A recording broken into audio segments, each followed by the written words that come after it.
go Welcome, to high school everybody. there, so. I'm going to go ahead and get started, even though that clock is a little slower than my watch. And the reason I want to start quickly is because Andy gave me his resume so that I could introduce him. And oh my goodness, is there a lot of wonderful stuff, and I wanted to talk about all of it. But first, thank you all for coming, and thank you, RAC and Foothill Forum, for co-sponsoring this with us. I'm going to pass around the attendance list, but because there are so many people here, don't sign your name if you know we already have your information and you get emails from us. Just sign your name if you're new, or if Rapid Home isn't. If you don't get emails from Rapid Home, put your name and email on here and we'll contact you in the future. I want to first just tell you about a couple of upcoming events in February that Rapid Home is doing. We are going to have a repeat of a panel discussion we had several years ago about hippies living in Rappahannock in the 60s and 70s. That was really, really fun. We're going to do a repeat of that with some different people. We have a new writing group starting soon in February to help any of us improve our writing skills. We are having people from the health department come to demonstrate the use of Narcan if you should happen to come across someone who has an overdose. And I think they'll be giving some out to people. So I encourage all of you who are volunteers for Rapid Home, who interact with people in the community, or you might stumble as you pick somebody up and there's someone in the household who has an overdose, and they'll tell you what you can do. We are also having a Valentine's Day party and sing-along on the 14th, come to that. And we are also having a really interesting presentation by a doctor from the hospital in Front Royal. He's going to be talking about advanced medical directives, not so much how to fill out the forms, but what do some of these medical things mean from a medical perspective? Say you want intubated or not to be intubated. What does that really mean, and what is that going to do to affect your health, all those kinds of things. So look at our website or read our calendar to find the dates for all those upcoming events in February. It's my great pleasure to introduce Andy, and Andy, thank you so much for agreeing to do this. I think almost everyone in this room knows Andy already as a friend, and you know about him through Foothill's Forum and all the in-depth local news that he has helped to make happen in this community. In addition to being a friend and being a part of our community, he is really a big deal in the news industry. He's an award-winning journalist, and he's a news industry leader. He spent 50 years in the industry, and he's still involved, even though he's not writing as a journalist specifically, but he's teaching, he's writing, he's advising with important and significant boards. He has a degree in journalism from Ohio University and an honorary doctorate of communication from OU as well. He spent many years with the Cox newspapers chain and also with the Washington Post. He covered Congress, politics. He had numerous overseas assignments and reported from more than 50 countries. Think about what that perspective gives him, and maybe we'll hear about some of that tonight. He also moved from doing the reporting himself. He became an editor. He was a bureau chief. He managed bureaus all around the world. Let me just name some of the places to again give you a flavor of the extent of his knowledge. He managed the Washington Bureau, New York, West Coast bureaus, London, Jerusalem, Beijing, Moscow, Mexico City, Baghdad, the Caribbean. He also was an ombudsman for the Washington Post. And I knew the definition of ombudsman, but I looked it up thinking, what does the newspaper do with regard to that? And he would investigate individuals' complaints against maladministration, especially bad things done by public or government authorities. He's also won numerous prizes for distinguished correspondence and investigative journalism. He won the Pulitzer Prize for national reporting with the Cox newspaper. He also is in the Scripps College of Communication Hall of Fame. He's also in the First Amendment Center's National Freedom of Information Act Hall of Fame. He's a strong advocate for open government. He has written and spoken extensively about the public's right to know. He helped launch the National Sunshine Week initiative that focuses attention on freedom of information and the dangers of excessive government secrecy. He served on numerous boards related to journalism. One particularly relevant to tonight is the Committee to Protect Journalists, and that committee helps foreign journalists who've been subjected to attacks, arrests, and harassment by repressive regimes. So we'll hear more about that tonight probably. He's been on lots of other boards as well, including some that we all might recognize, like the Gridiron Club, which is Washington's oldest and most prestigious organization for journalists, and the National Press Club that we've probably all heard of.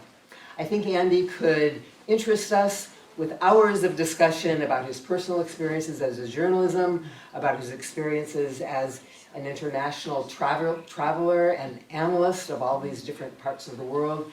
And I think he could talk with us about all kinds of important topics related to journalism. This evening, though, he's going to be talking about threats to journalists around the world. Thanks, Andy. Thank you.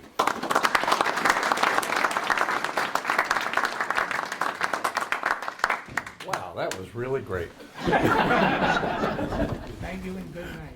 And on top of and the greatest achievement I had was marrying Beverly Jones, right? Give it up for Beverly Jones.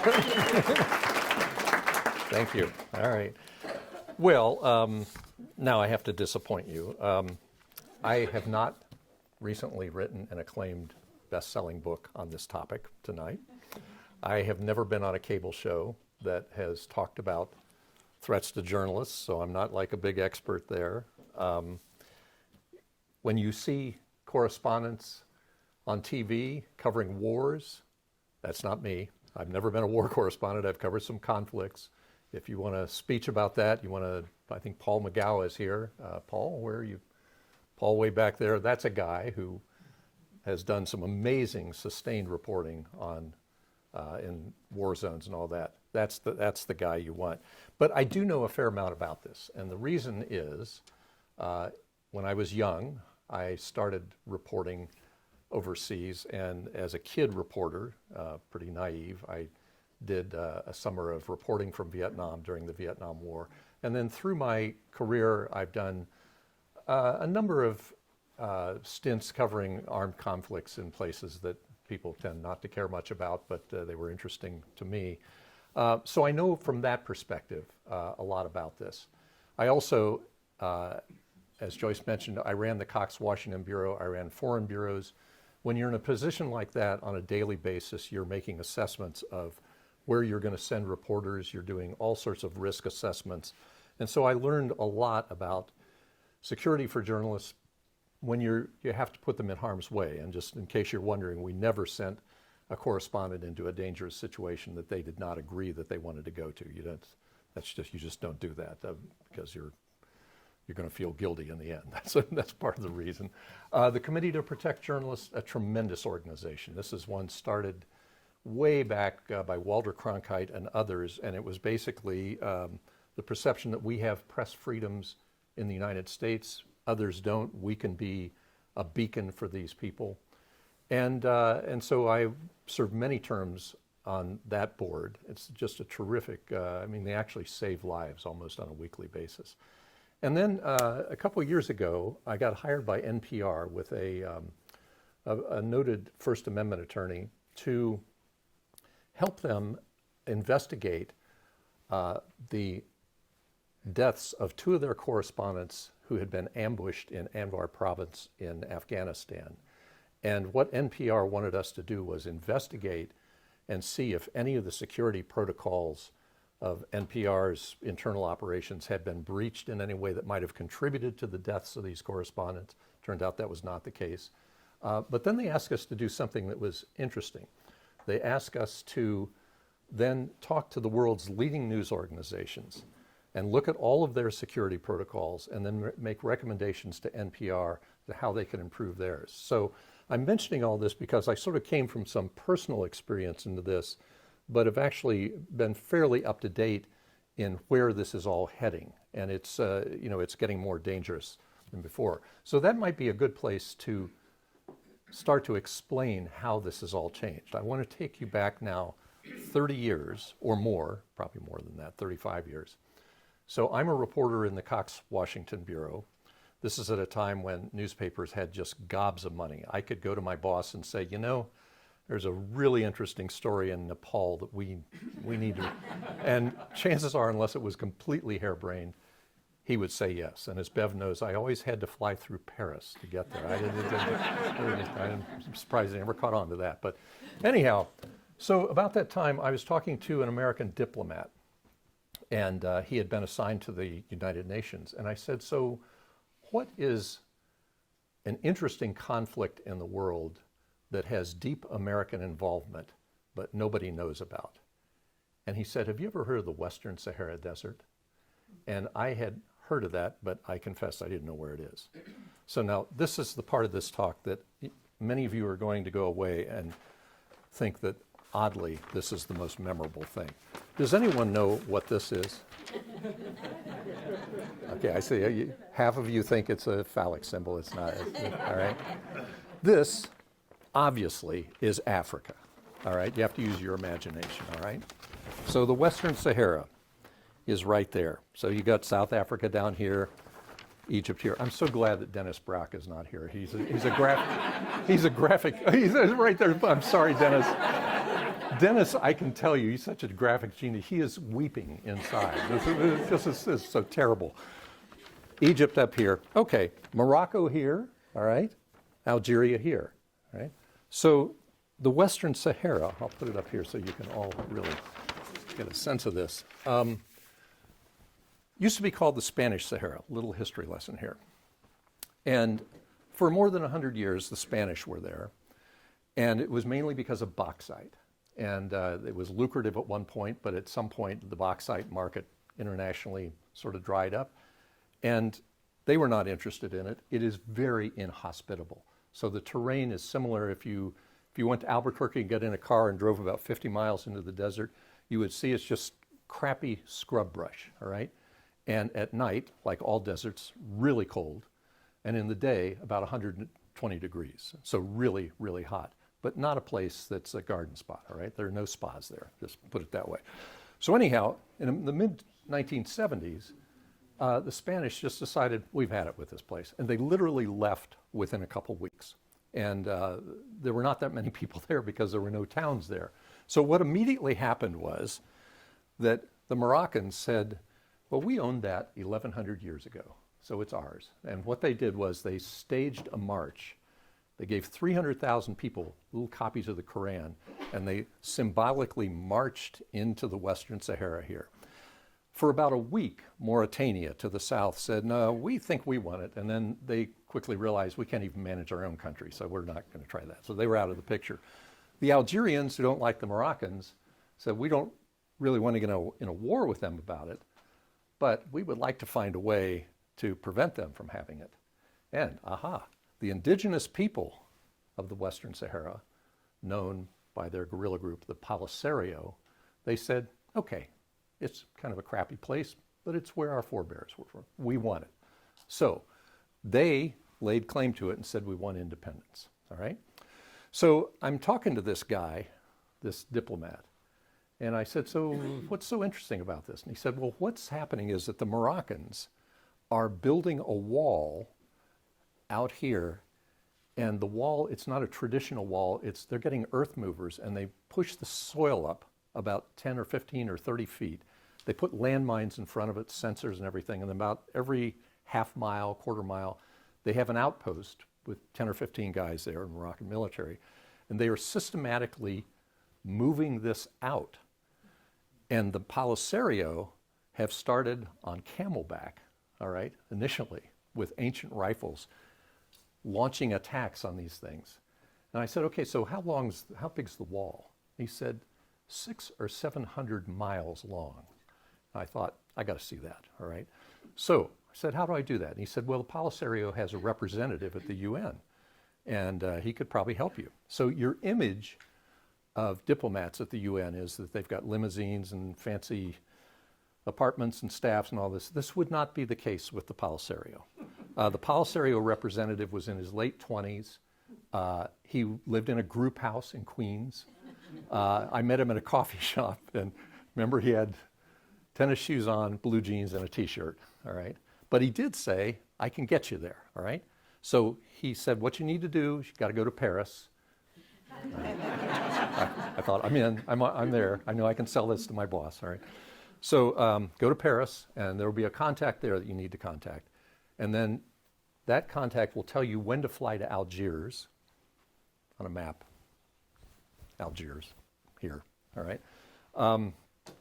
And then they're going to book you into a crappy little hotel, and you stay there for a couple days, and then you'll get a call, and they'll tell you to pack up your belongings, stand in front of the hotel. Somebody will pick you up in a car and drive you to the airport, and then we're going to fly you all the way down, way down to here, to a little place called Tindouf, which was the provisional headquarters of the Polisario, basically a tent city. I mean, there's nothing there, all right? So I did. I remember that flight because when we tried to land, there was a camel asleep on the runway, and it took a long time to get the camel off. But anyhow, we eventually got there, and within about 2 days, I'm on a Land Rover with my interpreter, Bashir, and a gunman, a cook, a guide, and a driver, and me. So 6 people. I'm an Eagle Scout, so I have my compass and my maps. I'm making sure we're not going in big circles. And sure enough, over several days, we're about, maybe 300 miles into the desert. And the whole point of this is that they want to show me that they're legitimate, that they are a real insurgency, and they're going to launch a mortar attack on one of these Moroccan outposts on the wall. The day before they did it, in the afternoon, and this is getting to the point of this long story, the day before, they said, we need to go pick up our weapons. And they were very honest. They said, we do not want you to see where we hold these. We don't want you to see how many weapons we have.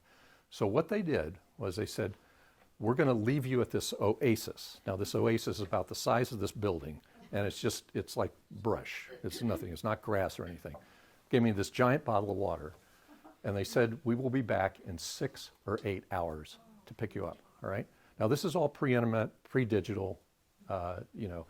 I think if they had not come back, I think maybe a century from now you would have found my calcified remains there. But anyhow, so we did it. And to cut to the chase, the next morning they launched the attack. It was successful. They were very surprised. I'm sure they'd never hit anything before because they were just like giddy with excitement and all this stuff. But the point of this story is to tell you how much reporting like that has changed. One thing on one level is Western reporters typically don't do those stories anymore. There's a couple reasons. One is we don't have the money to do them. Maybe the Times or the Post or some BBC will do something like that, but very, very rare to do that, all right? The second thing, which may be most significant here, is that when I was there for that 6 or 8 hours, I never once felt threatened. I never once thought that they're not coming back. Why is that? That's because they wanted the publicity. I knew they wanted the publicity. I had really talked to a lot of people. The difference between then and now is I would never do that same story, and I would probably not allow a reporter to do it unless we really vetted it. And the reason is that the changing landscape for journalists and security is that these non-state players like Polisario, they talk to others. They talk to ISIS. They talk to Hamas. They talk to Houthis and all that. It is not unrealistic to think that Hamas or somebody, ISIS, would go to them and say, look, we understand you got this correspondent there. We'll give you $6 million, and then we're going to take possession of them. They can come up with some cockamamie story on how I got kidnapped by ISIS or something. But for them, $6 million would be something, and then ISIS would use this, as they do with some hostages, to get more money. We like to think that news organizations don't pay it. Some don't. But we do know, particularly in Europe, that they pay it indirectly. When you pay those ransoms, $5-6 million, it goes directly right back into terrorist activity. So it's a big dilemma. But the point here is that has changed dramatically, that type of reporting. And the third difference from way back then is the digital world. Today, a correspondent going there, most foreign staffs, equip them with trackers. And these things are so precise that if I moved from here out to my car, my home office, a half world away, would know that I have moved. all right? That's great on one level. The problem is when you get into that digital realm, people track you. And so this is a sort of cat and mouse game. Who keeps ahead of the technology on this? And there are endless examples of reporters being tracked through their cell communications, computers, their tracking devices, and being targeted. One that was just really tragic, I guess maybe about 10 years ago, was a great foreign correspondent named Marie Colvin, who was killed in Syria. And later, I think part of the war crimes disclosures, there were messages from the Syrian military basically saying, she's there. We've traced her. And they killed her. So that's unfortunate. Now, at this point, the point I'm trying to make with all this is that it is a much more complex world today for doing that type of reporting. And understandably, for an audience like this, when we think about that type of reporting, we are generally thinking of Western correspondents. We see them on TV and all that. But I want to disabuse you of that right away. The big shift is we're missing the bigger picture on that. The bigger picture and how this has all changed is forget the war reporting, which still goes on, still is important. But what it's shifted to is the threats against journalists in their own countries, covering their own countries, often by their governments. They are targeted by governments, and there is a lot of really precise information that shows how this is happening. And I'll just go through some of it.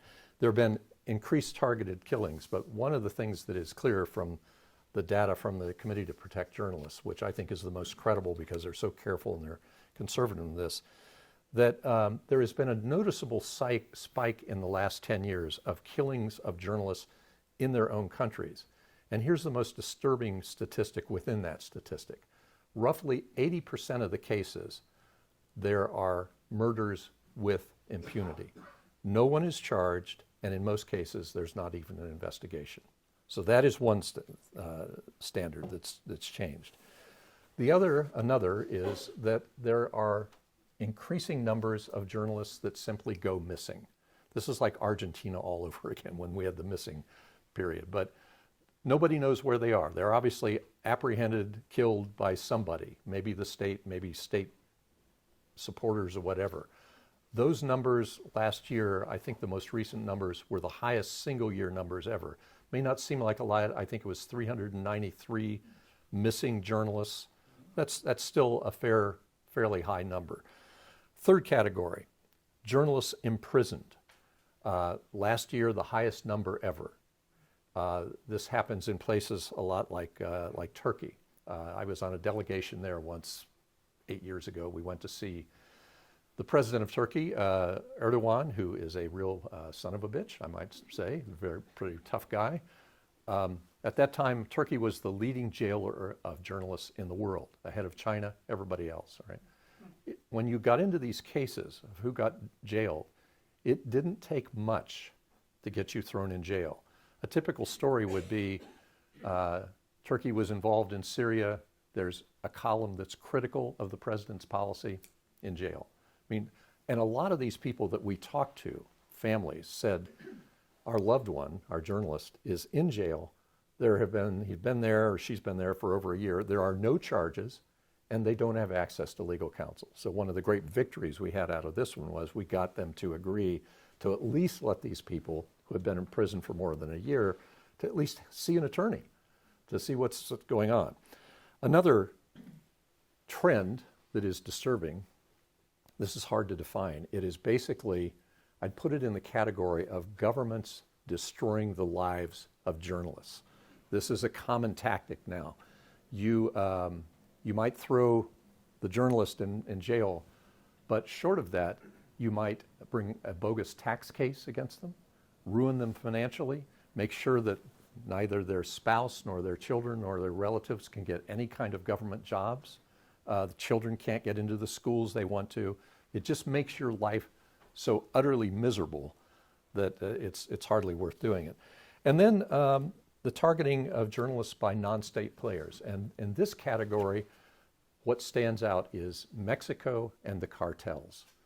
The cartels are responsible for a lot of killings of independent journalists there. The result of all this is that with these increases, you see journalists in their own countries that were devoted to independent reporting basically saying, I'm not going to do it anymore. The risks are too great. And there are two things that come to mind there. A couple of years ago, the Russian government enacted a reform of their criminal code, and it basically said that going forward, you can be subject to imprisonment if you print or publish or broadcast false information defined as false by the government. All right? So what are you going to do? I mean, this goes back, I think, 2014. I did lecture tours across Russia, all right? And every place I stopped, I was talking to independent journalists who were struggling with little websites, and repeatedly they basically said, either we're out or we're not going to try this anymore. It's too dangerous. And then the other, I mentioned the cartels.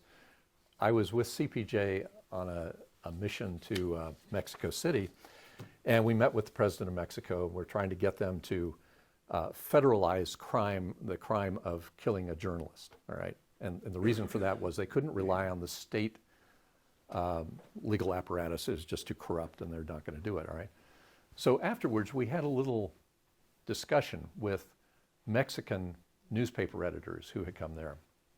There was one guy he ran a newspaper in northern Mexico City. And we're there sort of kind of giving them support about, be tough, we know this is dangerous reporting, but it's really important to report on the cartels. And this guy, I remember he said, we're not doing that anymore. And we were trying to sort of say, well, look, we know journalism can be dangerous, but really that's your mission. He told us this story. He said, we have been reporting on the cartels, and our information came from the police, but not long ago, I stepped out of my front door in the morning, and there was the severed head of the police chief on my doorstep with a note that said, stop or you're next. So he said, I have a family.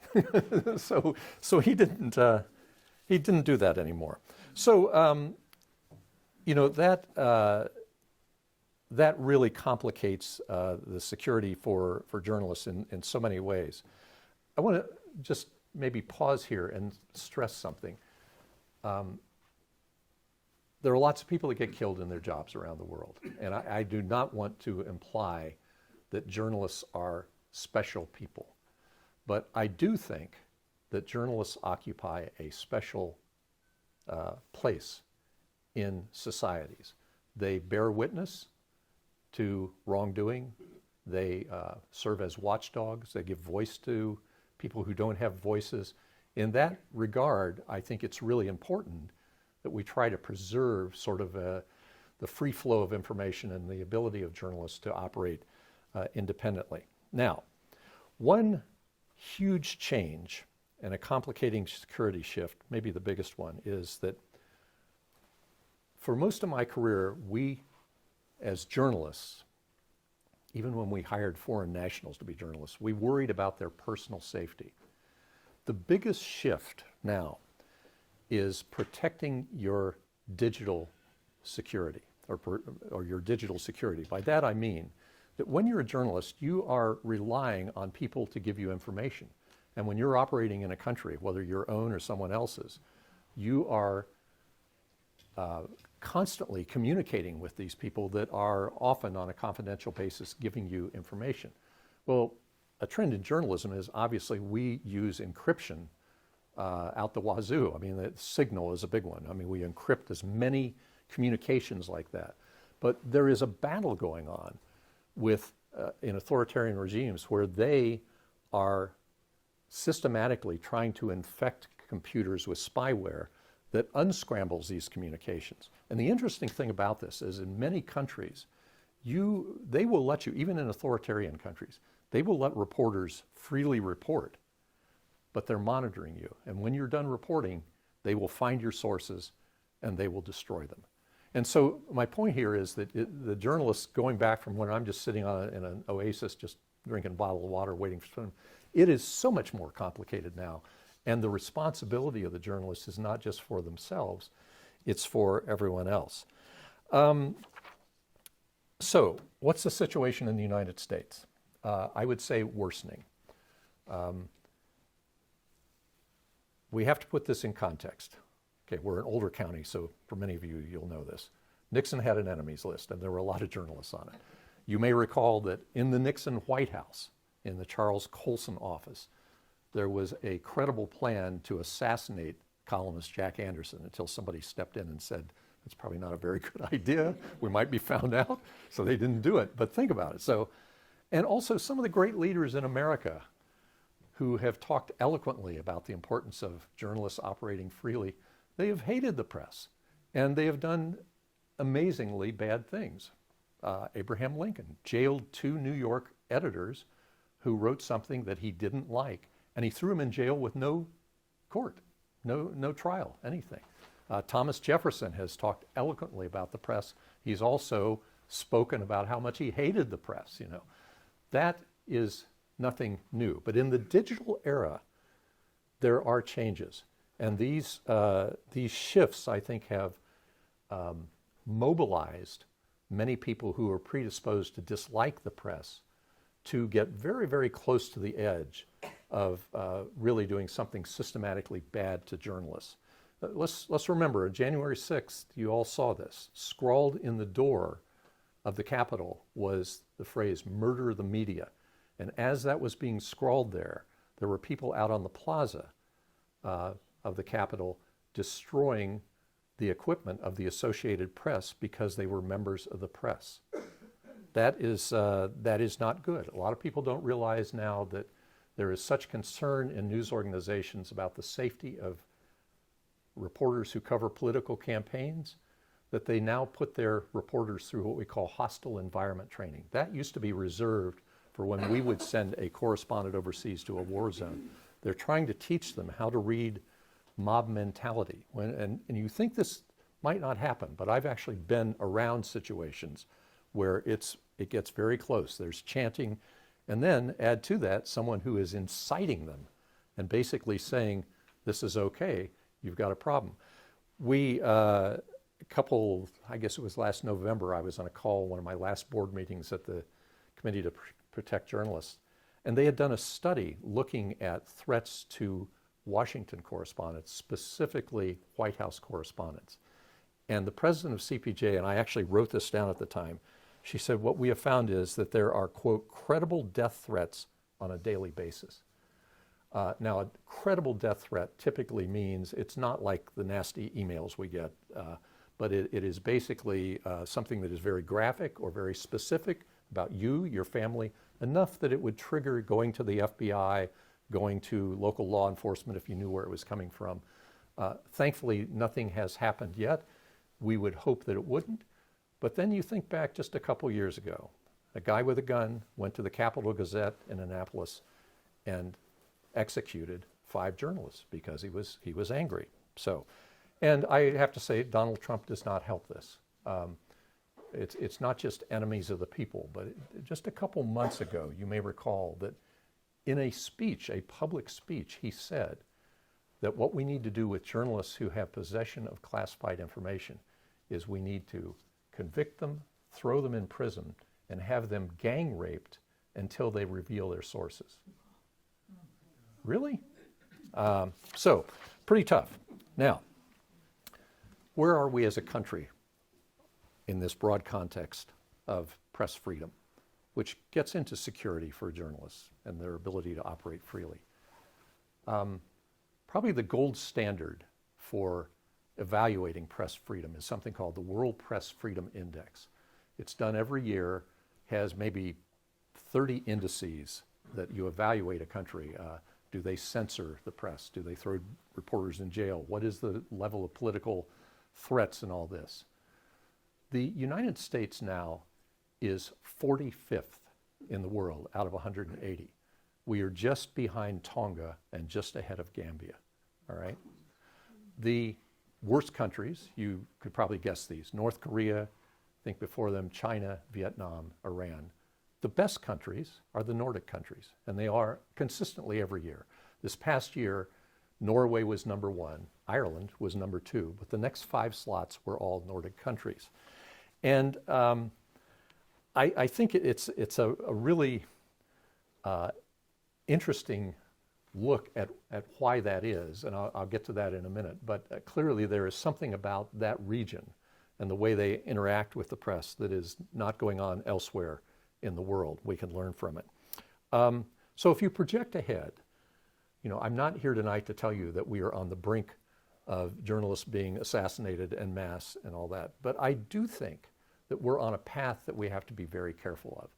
And clever leaders can take a page out of what's gone on in Hungary, India, Putin's Russia, Erdogan's Turkey, and that is that they are very clever now in not using the blunt force approach to damage journalists by shutting down their outlets or throwing them in jail or whatever.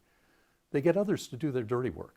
The way this works in Turkey is that Erdogan gets friends to sue these publications and to weaken them financially to the point that then the friends buy the newspaper or the broadcast outlet, and then they make them into PR shops. And we talked, in this delegation we were at, it was interesting, we talked to one owner who confided. He said, I never wanted to own a newspaper. He described it as a tax. He said, I have to do this because if I want to do business and get contracts from the government, from Erdogan and his friends, I have to diminish the press and own this newspaper that I never wanted to own. Well, that's kind of clever in a way, So that type of thing goes on, and I think it's not unreasonable to think that some variations of that could happen here. Bogus tax cases against news organizations, bogus tax cases at the state and federal level against individual reporters, getting wealthy friends to weaken news organizations and buy them. We already see that in some cases there's a spread of what are called pink slime sites. Do you know what these are? Okay, pink slime is, first of all, describe what pink slime is. It's the filler material in slaughterhouses that goes into meat. And it's pink, and it has no nutritional value, but it sort of extends it.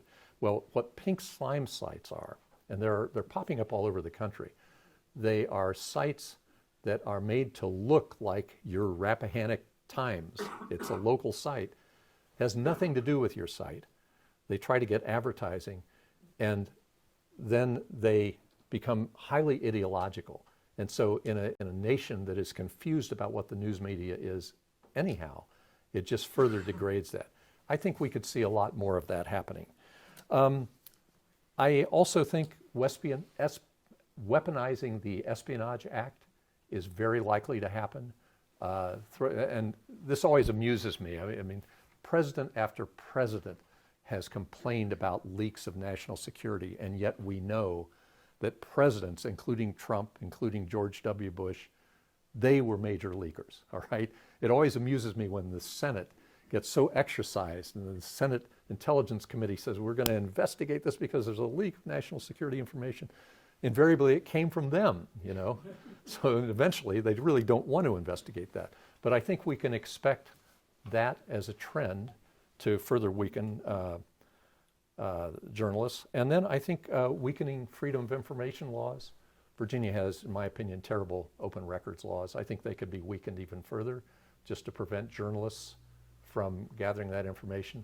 The interesting thing about FOIA laws, freedom of information laws, is they are often seen as laws that help the press, and they do.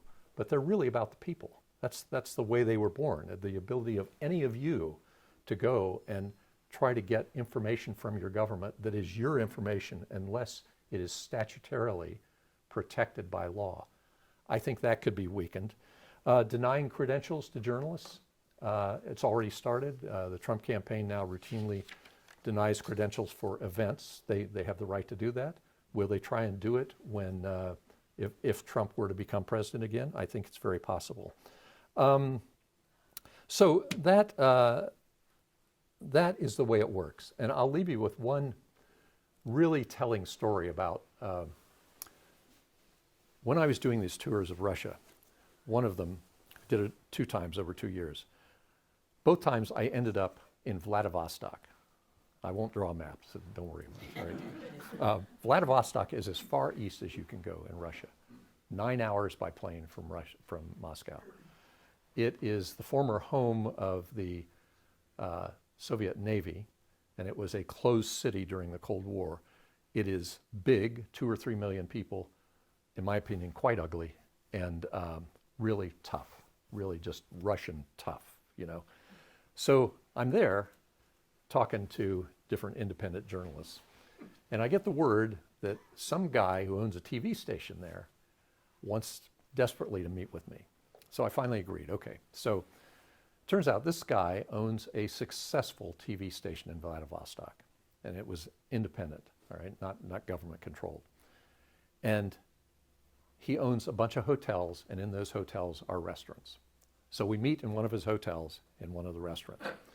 And his pitch is this. He spoke pretty good English. He said, you must know people that would come here and do a documentary, a tourist documentary on how beautiful Vladivostok is.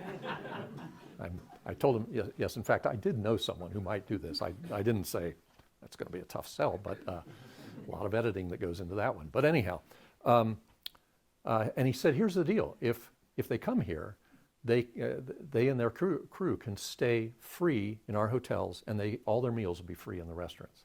I said, well, that's pretty good. But I said, why would they need to bring a crew if you have a TV station? They just use your videographers and your producers and all that. He said, well, I'm not going to own the TV station very long. I said, well, you just told me this is really successful. He said, yeah, let me tell you the story.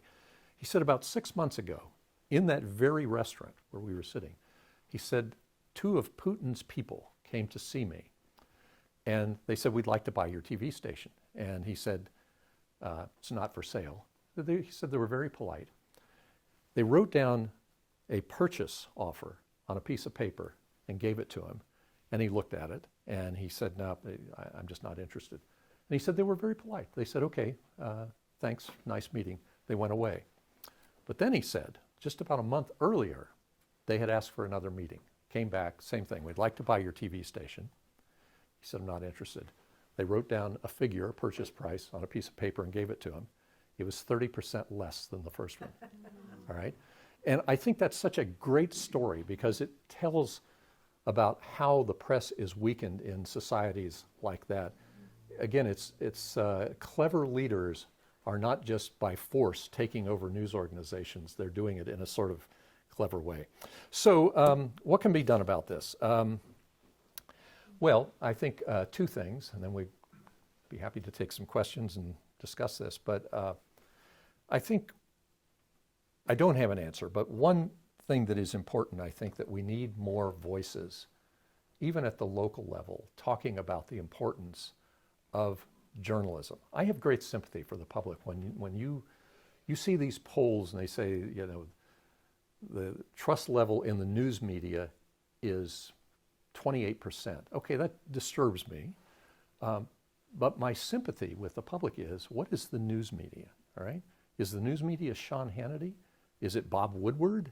I mean, it's understandable confusion. But at the end of the day, there is no complication on the part of any of you in supporting fact-based, honest, nonpartisan journalism, which we have in Rappahannock County, partly because of Dennis, and I think we do a good job with Foothills Forum. That is incredibly important to preserve. So personally, when I hear people in restaurants start working out on the press, and if they say something really outrageous, I politely say, you know, that's not the case. I just think it is useful to push back. And the other thing, in ending this, I want to go back to that World Press Freedom thing. Several years ago, the #1 spot was occupied by Denmark. And in that year, they had a panel discussion at the Washington Post, attended by a number of people who specialize in press freedom. And among the panelists was a woman who was the ambassador to the United Nations from Denmark. And she was asked, why is it that you are consistently ranking so high? She didn't really know, but what she said she thought it was, is that in their schools, news literacy, what we would call information literacy, teaching people the evaluative process to understand what is real news and what isn't. That is mandated as part of school curriculum. And she said as part of that curriculum and that instruction, we discuss the importance of independent, free reporting. That is obviously not the answer to these trends, but I think it's something worth considering even in our community. So I will stop there, and I'd be happy to answer any questions you might have. So, thank you.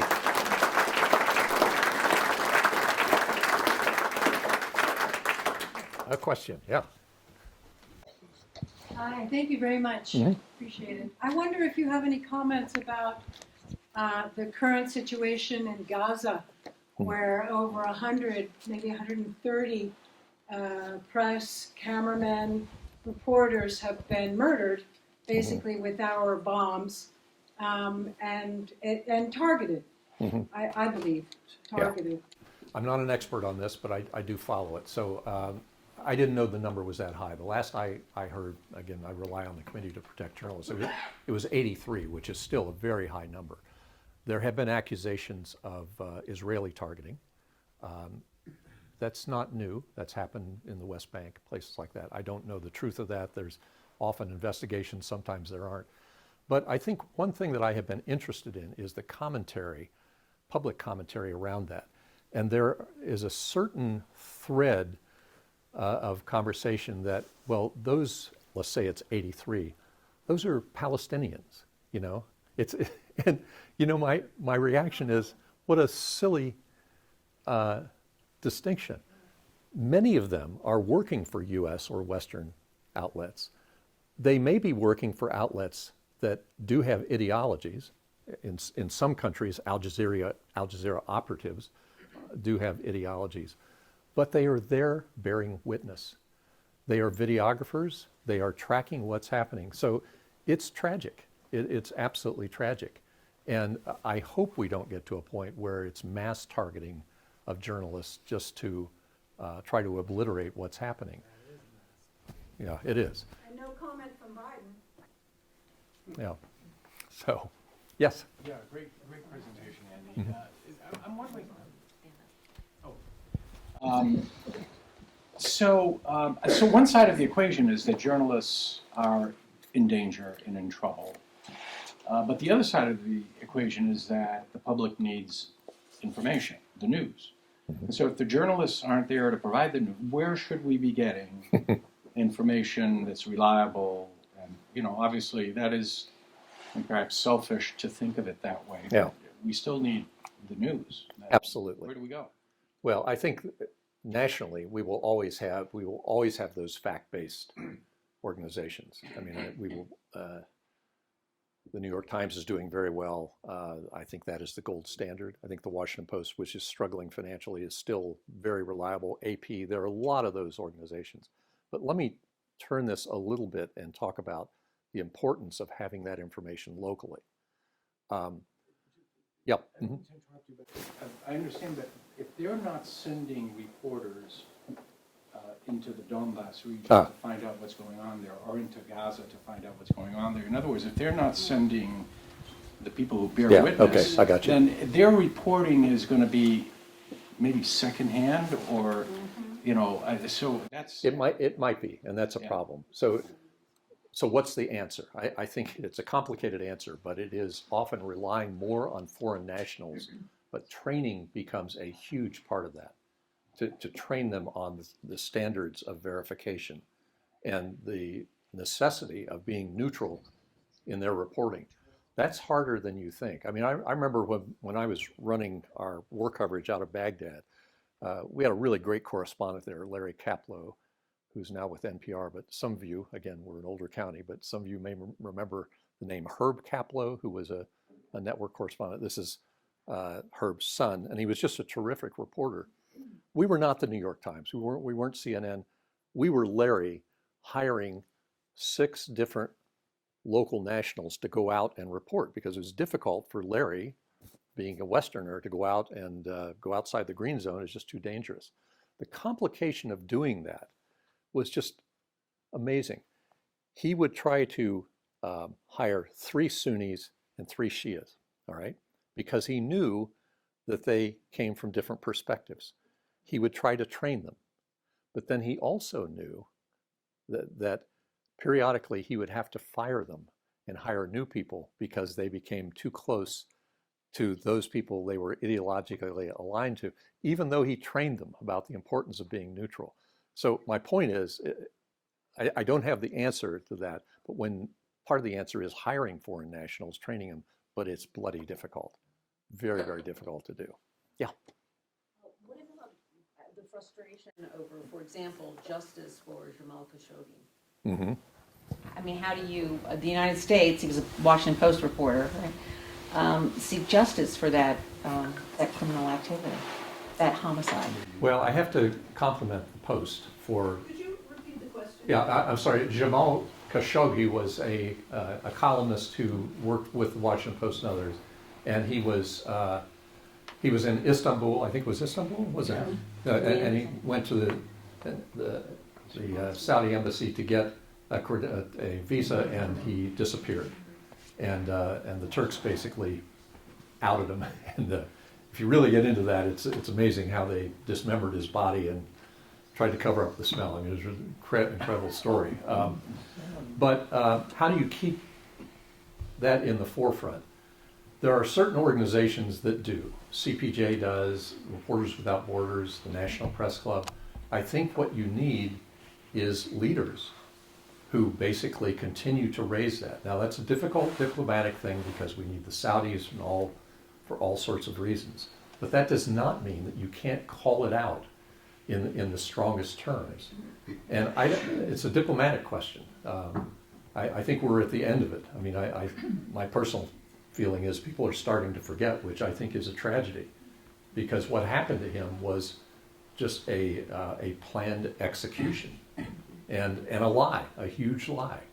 Initially, they said we didn't do it. We don't know anything about it. If I were still on that story, you remember the Saudis arrested some people and said, these are the perpetrators. Right. I'd be coming back on that story. Where are they now? Are they in prison? Is it a matter of impunity? My guess is probably is. You know, it's a tragic case, I think. So, yes. We have lots of excellent establishment sources for journalists, but the world has changed with digitalization, and now everybody is a journalist. Everybody has a podcast. Everybody has their own website or whatever it is. Could you comment on how that's affecting? So I think the question, if I get it right, is that in the digital world, anybody can be a journalist. You can be the proverbial kid with a tin hat in his basement blogging, and you call yourself a journalist, right? This may surprise you. My answer is, I think that's great. I think market forces and the forces of audience acceptance will, by and large, dictate who prevails as a journalist. Now, I know what you're all thinking. You've been to a grocery store, you've gone through the line, you've seen the International Star News tabloid that says, blaring headline, Hillary Clinton secretly married to Donald Trump, and they have a circulation. Yes, you will always get that. There are those sites. But She's not. yes, Stephen is surprised by this. Yes, we'll have a discussion with. I think one way to look at this is, again, we're all old. Do we really want to go back to 3 TV networks controlling all the news? We don't. I think it's a wonderful thing that anybody can, and I think it's a dangerous thing to try to say who is a journalist, who isn't, who is licensed and who isn't. This is always a big UN debate. You know, authoritarian regimes say we need to have licenses for journalists. No, we do not. If you set up your standards for a journalist, you're going to get people who just are sucking up to you all the time. There will be no watchdog journalism. So I'm not saying it's not a problem. I mean, the internet is great, but... Well, as a follow-up, I think it may increase the amount of legitimate news that we have access to. I would agree with that. And I think about Washington, where I spent most of my career. There are so many new news digital operations that I think are quite credible. I mean, one I read every morning is Semaphore. It's one of these free things. Does a really good job of synthesizing news from around the world in a very neutral way. I think that's terrific. Those are so many, and even Facebook. Now I know people are going to work out on Facebook. My view is I'm a lurker. I look at it, I hardly ever post, but I'm very careful about who I choose as my friends. And most of them are journalism friends. And when they post something that says you should see this story, invariably it's a credible story, and I'm the better for it. So that could be another library talk by somebody who's a real expert. Thank you. Yeah. You spoke about the importance of protecting sources and how governments use various forms of spyware and other things to try to uncover sources. Does the committee or others have a tradecraft kind of effort to train journalists They do. in order to protect their sources in those kinds, particularly in those kinds of situations?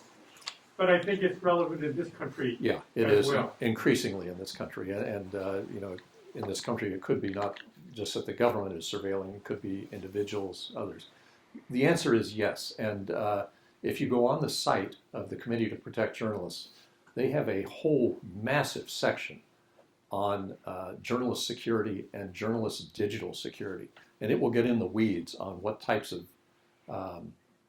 encryption you should use, protections you should use. It will give you a real appreciation of how complicated this is for just the average journalist. I mean, one thing to recognize about this difference in my life as a journalist, we used to have to hit daily deadlines, all right? Now these people have to hit 5 deadlines a minute, I had a friend who worked for me in my bureau, and then she went to work for NPR on the digital side. So she's posting like this, and about 2 months into it, we had lunch, and I said, "So Marilyn, how's it going?" She said, "It's so different here." She said, "I look back to the days when I worked for you, and it was like we were Amish craftsmen." She said, "We would produce a rocking chair once a month." And I thought it was such a great description because now it is immediate. So my point is, not only is there immediacy, but you have to be thinking constantly as you're getting information. Who am I protecting? How am I protecting them? It's just a different world. Yes? I think the very sad thing about what you pointed out regarding journalists is that we need a committee to protect judges. We need a committee to protect teachers. We need a committee to protect election workers. And one of the things that's happened is journalists have documented just how dangerous it is to be part of the institutions that uphold the democracy that we need to fight for. So it's very circular, and we have a milieu now that is extremely dangerous for a lot of people who are trying to do the right thing. I absolutely agree with that, and that's why I made the point where journalists are not special people, but like judges, like others, they occupy important positions. I think what we're seeing is attacks on institutions, and then the viral nature of attacks. I mean, when I became ombudsman at the Washington Post, some of you know this, you're getting a constant flood of emails. In the 2 years I was there, I got more than 141,000 emails. And there was not a single one that said, "I love today's paper." Not a single one. But what amazed me about that, it's just overpowering. And probably more than half of them are from real nutcases and all that. But some of them who attack you have gone to great lengths to investigate you. I remember getting one after a column I wrote about the importance of diversity in the newsroom in the Washington Post. And it was actually one of the rare columns where I complimented the Post. They had done a good job. It was either an email or somebody posted something on Facebook noting that I had this view because my sister in New York had married an African American, which was true. But it just made me think, who would go to that trouble? You know, how much further can they go? And you can get a lot of personal information on people, but it's just one of those moments I thought, wow, you know. Some of these threats against White House reporters and others, particularly against women, they are quite specific and graphic. You know, I'm going to dismember you here. You know, and that's when it gets really kind of worrisome, I think. So, yes, back there. I don't know if you know the situation in Honduras very well. I don't. Either, but I do know a few things which, that Berta Cáceres, who was assassinated like 10 almost years ago or something. They've been working very hard to find not just the people who went there and shot her, but to walk it all the way back to find the real instigators of that. And I just wondered if you happen to know. I don't. I believe they have done Can that. you repeat? Yeah, the question was about someone who. That's something you know about how they managed it. I don't. This is about an assassination in Honduras, and did I know anything about the details of the investigation? Sorry, I don't. Yeah, but I could probably draw a map of Honduras. Do that after the talk. So. Any other questions here? Yes, Judy. Now, this is, whatever happened with Morocco and the, You know, the war is still going on.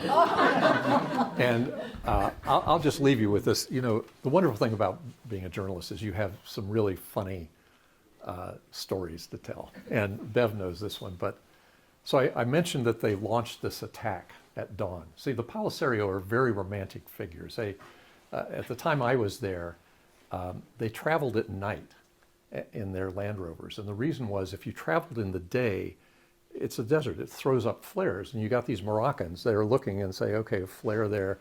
Okay, we're going to target them there, all right? So we're going through the desert at night, and we park the Land Rover with these mortars in it.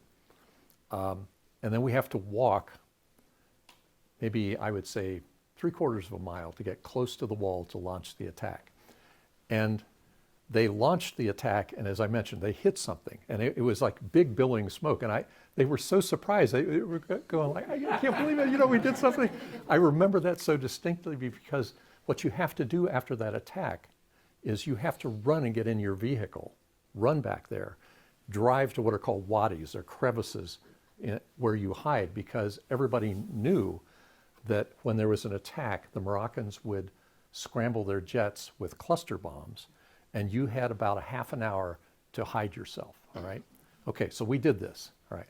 So no jets, they're all excited. We're driving to meet up with their comrades, and we come across a Moroccan jet that had been down maybe 4 or 5 years ago, previous, and there were cluster bombs all over. Now, I don't know if you know what cluster bombs are, but they are bombs that you put them out, and they're like baseball-sized things, all have explosives. They sort of bounce, and then they explode, and you can destroy everything in the size of 2 football fields or something. So we're there, and I was asking Bashir, my interpreter, I said, so these cluster bombs, they're inert, right? It's been a couple years. He said, oh, no. He said, you don't touch them. I said, no, I can't believe that. So we decide we are going to shoot one, all right? So they send a guy down. He picks up this little baseball-sized thing. There was part of a wing flap that was there, and he puts it there very carefully.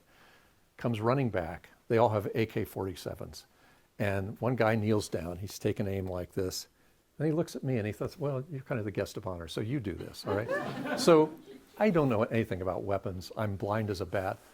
So I'm down there like this. I fire off a round like that. We look down, and they can't, apparently the thing has fallen off. So they send the guy down there to pick it up, all right? He comes running back. There was a hole right through the middle of it.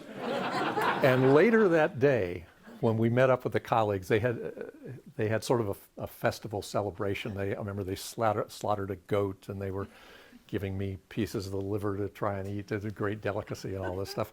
But I could see them, even though I didn't know what they were saying. They were saying, hey, like this. You know, this is great. I'm an American, you know. I know about guns. So. Okay, well, yes. Just a word of thanks. As a parent of a journalist who has been injured, not in a war zone, but, well, Well, might in a way. consider it a war zone behind the White House. Yeah. I would just encourage people here who have questions about what to do. And I would say, frankly, one of the things to do is to support Andy's organization. That the committee is an incredibly important